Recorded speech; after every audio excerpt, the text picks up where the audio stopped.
Moikka! Tällä videolla minä opetan Lillin nousemaan etujaloillaan korokkeelle.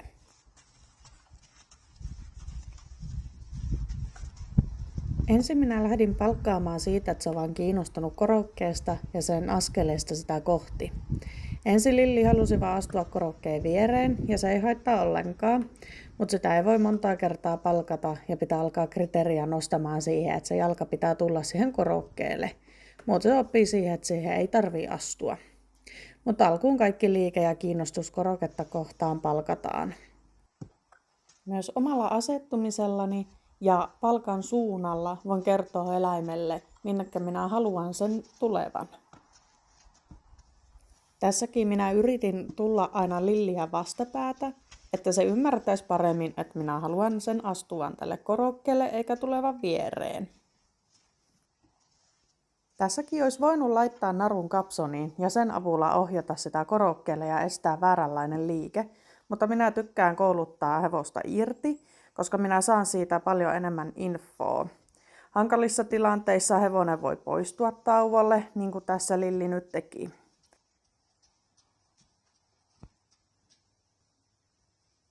Tauot minä olen jättänyt tästä poikkeen, jotta pysytään paremmin aiheessa. Videosta ei tule liian pitkä ja taukopuuhassa on ihan oma juttuunsa, johon kannattaa panostaa.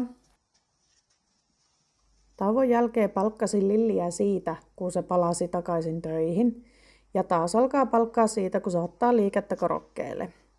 Vaikka se alku on kuopimista, mutta se ei haittaa, koska Lilli edes yrittää astua korokkeelle. Hevonen tutustuu myös uusiin alustoihin kuoppimalla ja haluan palkata siitä. Tässäkin vaan pitää olla tarkkana, ettei liian montaa kertaa palkkaa kuopimisesta, ettei se opeta kuoppimaan. Lillin kohdalla en ole kovin huolissani siitä, mutta tuon meidän toisen ponin kohdalla pitää olla tarkempi, kun se kuoppii tosi herkästi.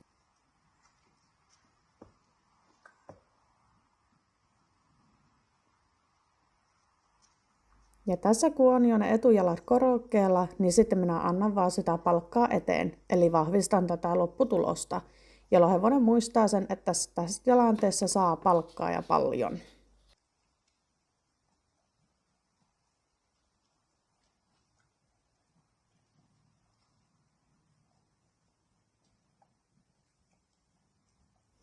Ja sitten itse ohjasin Lillin tauolle, että se saa nyt pohtia, kun edellinen yritys oli niin vaikea. Tässä aloin jo enemmän kiinnittää huomioon, etten palkkaa kuoppimisesta, mutta olisi voinut enemmän palkata yrityksistä ja vaikka käsikohteella ohjata paremmin korokkeelle, mutta aina ei sitä huomaa siinä tilanteessa. Ja Lillille tämä oli tosi vaikeaa ja haluaa tauolle herkästi.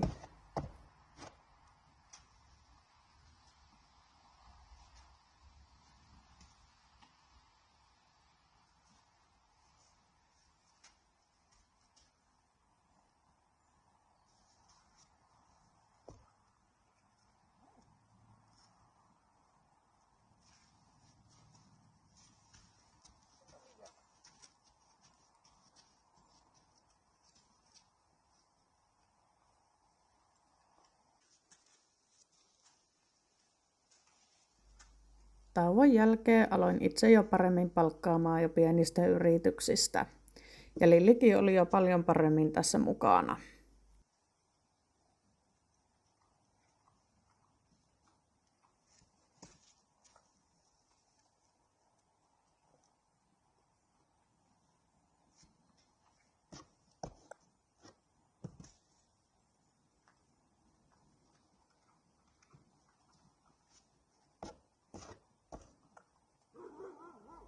Ja taustalla kun koira haukkuu, niin annan Lillin ihan rauhassa kuunnella ja saatan jopa palkata siitä, niin se paljon paremmin, nopeammin palaa takaisin töihin.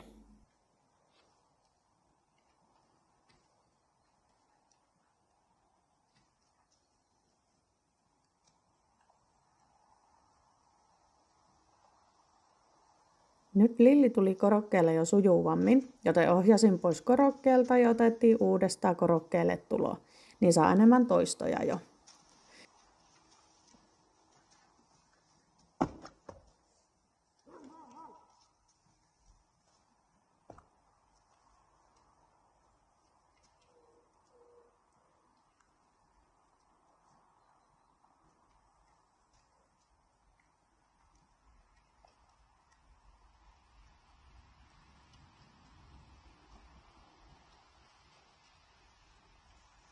Tässä minä lähdin jo yrittämään, että Lilli kävelisi tämän ylite, joten lähdin palkkaamaan siitä, että kun se noilla takajaloillaankin astuu korokkeelle. Minä näissä käännöksissä palkkaan vielä aika tiheesti, jotta Lilli sitten tietää, mitä minä häneltä haluan, ja käännöksistä alkaisi tulemaan sujuvampia.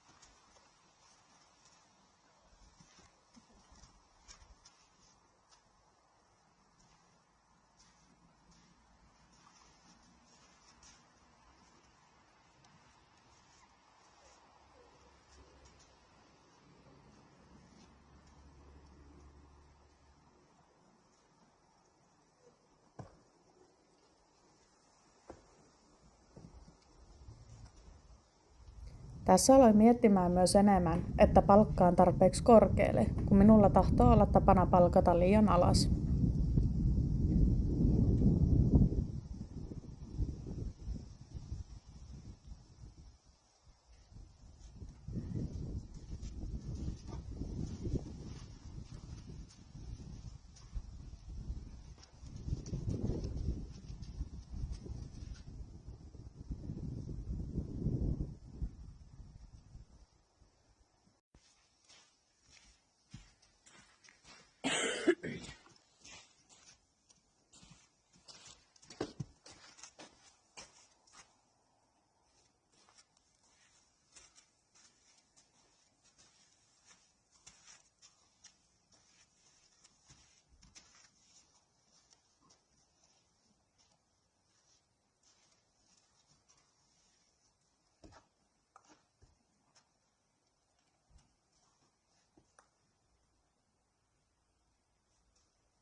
Tuossa muutaman kerran näkeekin, miksi alkaa välttelemään korokkeelle nousua takajaloillaan. Koroke on niin pieni, että se saa otettua askeleen sen yli, mikä varmasti on myös epämiellyttävää, ja tuo reuna kolhaisee vuohista. Mutta tätä voidaan sitten eri korokkeilla ensin harjoitella ja siirtyä sitten taas tälle pienemmälle. Omia koulutuksia kannattaakin paljon kuvata, jotta näkee sen koko kokonaisuuden. Itse siinä koulutustilanteessa ei välttämättä näe kaikkia virheitä ja mitä kaikkea se hevonen tekee siinä, tai mitä itse tekee.